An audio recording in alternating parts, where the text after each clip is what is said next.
Hi, I'm Tim. Welcome to our channel and thanks for logging on. If you enjoy these videos, do me a favor and subscribe to our YouTube channel right here at Watchbox Reviews. I would really appreciate it and I promise to update daily. If you love this watch, you can see it and purchase it on our website, thewatchbox.com. Today we're discussing one of the best bets if you're looking for an affordable point of entry into the world of dive watches and high horology, as Glashutte Original of Saxony ranks right up there with Zenith, Girard-Perregaux, and Jaeger-LeCoultre as a brand often discussed as a true gateway to the upper echelons of manufactured watchmaking, fine watchmaking, timepieces, and brands that are discussed often as craft art or boutique brands and models. And you certainly get that here, albeit in a package that you can acquire for under $5,000. Now, this model was launched in 2005, and it is the Glashutte Original Sport Evo Panadate. An easy watch to wear at 42 millimeters. It's the shape of the case more than the size of the case that makes this one friendly for my 16 centimeter circumference wrist.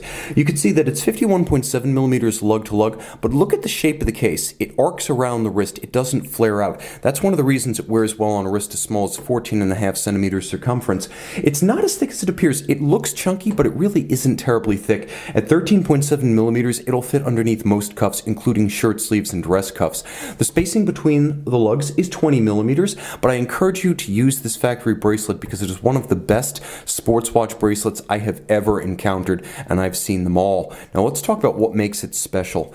The Sport Evo Panadate that you see here comes with a sensational manufactured bracelet. As you can see, staggered link size, staggered link alignment, differential finish, both polish and satin, a design that is derivative of nothing, owes nothing to Rolex, features end profile links that conform to the case and trace the arc of the lugs. They even have their own differential finish, but look at the profiles of these individual links. Each one has a double pivot that's sunken into its flank, and it's completely seamless with the double pivots breaking up what would otherwise be a gap in the individual links. But if you look on the underside, you can see that the links have been rounded so they won't pinch skin or pull hair, and the double articulation system makes the bracelet as seamless as a Blancpain X71 with the same quality and substance, attention to detail, but for much less money pre-owned. You'll also appreciate the fact that the bracelet features a substantial and sensational clasp.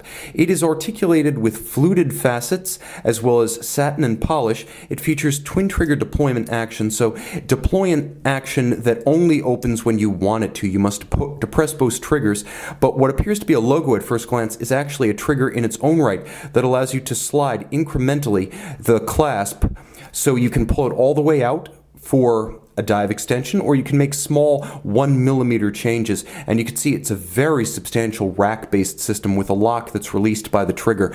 So you have a wonderful clasp that's comfortable, looks the business, is original in its design, substantial in its construction, detailed in its engineering, and gives way to a case that has far more character than your typical Rolex or Omega. You can see the mid-case is somewhat rounded and perhaps even a little bit anachronistic, but it gives way to sharp faceted lugs that break dramatically with the case band, flare into polished facets at their ends, and feature satin-finished hoods that taper as they approach the case. The crown guards are sharply geometric in their construction and their outward orientation with it, which is thrusting, powerful, peaked, masculine. You can see that the crown guards themselves are also removable as screws fix them in place, so if they do get gnashed, Geo can easily remove them as a modular service component. They feature both satin and polish on the top and bottom, satin on their outer faces, and you can see just how substantially they protect that crown from both impact and shearing. The bezel is a joy to use.